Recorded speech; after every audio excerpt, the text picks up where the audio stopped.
અને પછી સ્વામી બાપા ઊભા થઈ અને વિદાય લેતા હતા ત્યારે આદર્શ જીવન સ્વામીએ એવી જાહેરાત કરી અને એવી વિનંતી કરી સ્વામીને કે સ્વામી આપે આજે મોતીચૂર લાડુ વાળ્યા તો આજે આપ ભોજન લો ત્યારે પણ આપ લાડુ અંગીકાર કરજો. જેવું આવું સાંભળ્યું ત્યારે સ્વામીએ સામેથી કહ્યું કે લાવો લાડુ અત્યારે જ.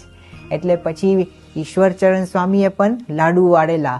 તો એ આખી થાળી ઈશ્વરચરણ સ્વામી અને લાડુની થાળી બંને સ્વામી પાસે આવ્યા અને સ્વામી બાપાને પછી લાડુ આગળ ધર્યા. એટલે ઈશ્વરચરણ સ્વામીએ આખો લાડુ એ હાથમાં લઈ અને સ્વામીને જમાડવા જતા હતા. એટલે પછી મેં કહ્યું કે સ્વામી તો આટલું બધું જમતા નથી એટલે આપણે થોડોક ટુકડો એ આપ્યો. જેવું સ્વામીએ જોયું કે આ થોડોક ટુકડો આપે છે એટલે પછી સ્વામીએ હાથના ઈશારે કીધું કે આખો લાડુ. એટલે ઈશ્વરચરણ સ્વામી સમજી ગયા અને પછી આખો લાડુ એ સ્વામી બાપાના મુખમાં એ ઈશ્વરચરણ સ્વામીએ મૂક્યો અને સ્વામી બાપાએ આ રીતે અંગીકાર કર્યો.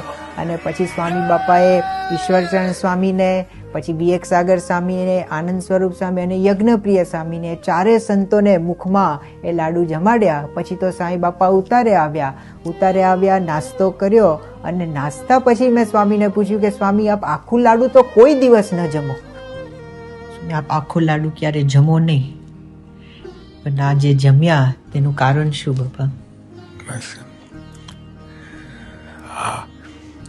આ લોકોનો ભોગ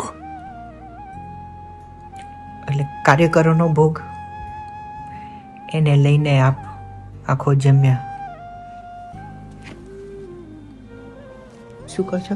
આટલો જ જમવું, થોડોક જ આટલો. મેં આ થોડોક કાઢીને આપેલો ઈશ્વર સ્વામીને. પછી આપે સામેથી કીધું કે આખો આપો. એટલે મૂર્ત આપણા અંતરમાં કાર્યકરોનો ભોગ પાછળ હતો કે એને આટલો બધો ભોગ કર્યો છે એટલે આપ એમને યાદ કરીને આખો લાડુ જમ્યા.